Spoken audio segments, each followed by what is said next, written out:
Writers, authors, self-publishers, we all struggle at some point with procrastination, sitting on things that should be moving forward. When it comes to writing, I've stared at a blank screen or page for more hours than I care to remember. The struggle is real. Now, there are many reasons why I procrastinate, but the main ones for me are usually fear and anxiety of failing, a lack of belief, or general self-doubt that I can accomplish a task or project. Constantly second-guessing myself, does this make sense? Does it fit? This is quickly followed by negative thoughts in my mind that say something along the lines of, this is terrible, no one writes like that, people don't like your writing.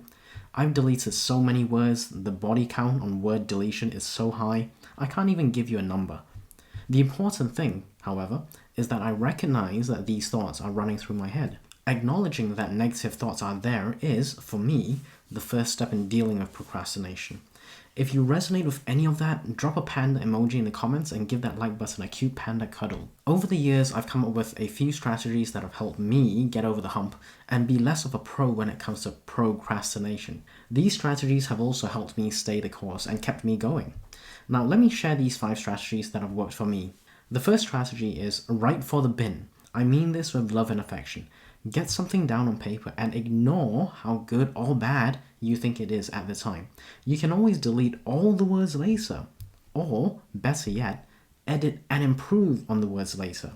If you write, let's say, 50,000 words, it's unlikely that every single one of them are poor words. Give yourself some grace. I'm willing to bet that within those 50,000 words, you'll find a few words, maybe quite a few words, that you actually like. Sure, it may need polishing and improving, but you would never have discovered them had you not written for the bin initially. The second strategy is form a writing habit.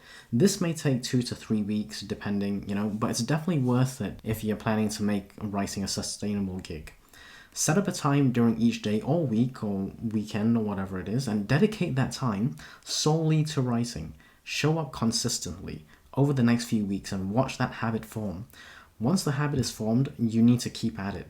If you miss a day, that's okay. Simply get back on the horse and show up for the next writing session that you planned. Don't beat yourself up over the session that you missed. Instead, look forward and be determined to make the next session. If you're keen on forming a writing habit, start by hitting that like button and plan out your writing schedule. If you want to write a 50,000 word novel, or you want to form a writing habit, start small. Aim for 5 words. Yes, 5, not 50. Aim for 2 minutes of writing, regardless of the number of words that come out. If it's 5 words, that's your goal, that's fine. You can increase that word count over time, or you can increase the time that you write later on. To get started, I recommend setting the bar as low as possible so that you feel you can accomplish and build on that. The fourth strategy is a personal favorite of mine. Reward yourself. No matter how low the bar has been set, reward yourself. Now, the rewards don't have to be lavish or outrageous. Rewards as simple as taking a short break, enjoying a cup of tea or coffee. These will serve to reinforce positive behavior that you're instilling. Your body will take those cues and recognize that there are rewards at the end of doing a task, such as writing for a few minutes. Now, the fifth and final strategy I've got is having supportive accountability partners, groups, friends, or book coaches. This has been, personally, the most powerful strategy that has kept me on track during my many writing existential crises. If they are supportive, and they should be, then they'll check in with you, see where you need support, brainstorm ideas on how you can improve. It also makes me feel bad if I procrastinate and not do the work. Now, the conversation with my accountability partner would be a very short and disappointing one. They'll hold me accountable, or they're trying to, at my request, and I'm not living up to my end of the bargain. I feel like I've let them down, which I have, but I've also let myself down, which is unfortunate.